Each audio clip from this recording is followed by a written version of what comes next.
Assalamualaikum warahmatullahi wabarakatuh. Perkenalkan, nama saya Yulia Santa Ulfani.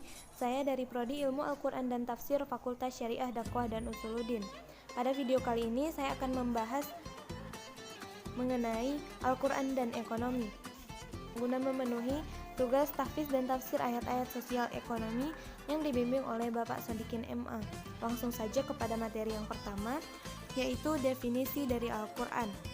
Secara etimologis, Al-Quran bermakna bacaan dan apa yang tertulis.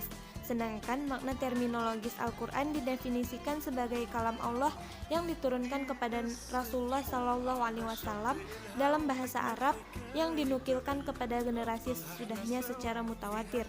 Membacanya merupakan ibadah, terdapat dalam mushaf, dimulai dari surah Al-Fatihah dan ditutup dengan surah An-Nas.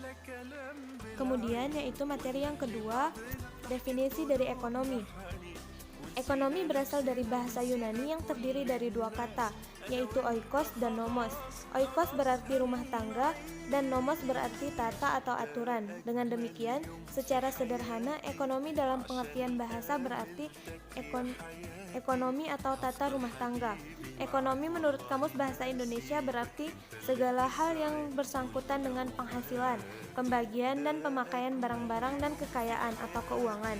Ekonomi berkenaan dengan setiap tindakan atau proses yang harus dilaksanakan untuk menciptakan barang-barang dan jasa yang ditujukan untuk memenuhi kebutuhan atau keinginan manusia. Selanjutnya materi yang ketiga yaitu ayat-ayat mengenai ekonomi. Menurut Abdul Wahab Khalaf, ayat-ayat hukum ekonomi atau ahkam al-iqtisadiyah, bukan ayat-ayat al-iqtisadiyah, jumlahnya ada 10 ayat. Sayangnya, Khalaf di dalam karyanya tidak menjelaskan 10 ayat tersebut. Kemudian materi yang keempat yaitu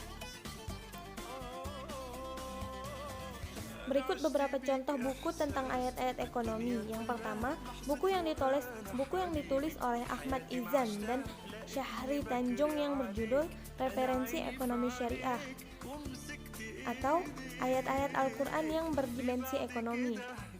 Kemudian,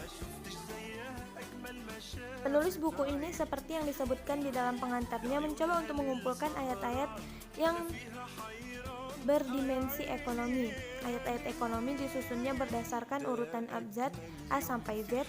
Misalnya, untuk abjad A nomor 1 ia menulis alat-alat rumah tangga, yaitu terdapat dalam Quran Surah An-Nahl ayat 80 dan Quran Surah Maryam ayat 74.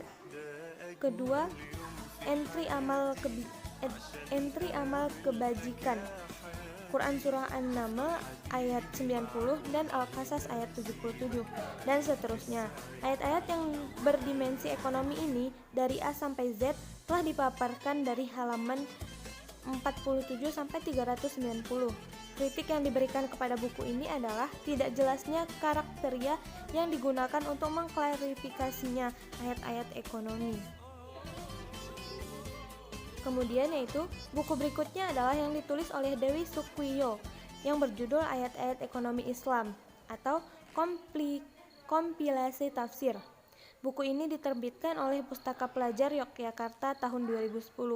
Jika buku yang pertama menyusun ayat-ayat ekonomi berdasar abjad, buku ini menggunakan tema walaupun temanya ditulis berdasarkan abjad. Misalnya, pembahasan pertama tentang akuntansi syariah, amanat, anti masyir, anti penimbunan, anti riba, anti riswah, sampai Z, yaitu zakat. Penulisan buku ini telah memilih 40 tema. Ada tema tertentu yang ayatnya sudah ada pula yang 2 bahkan lebih. Buku ini berbeda dengan buku pertama. Buku ini memuat tafsir yang di dalam ilmu tafsir disebut dengan tafsir ijmali.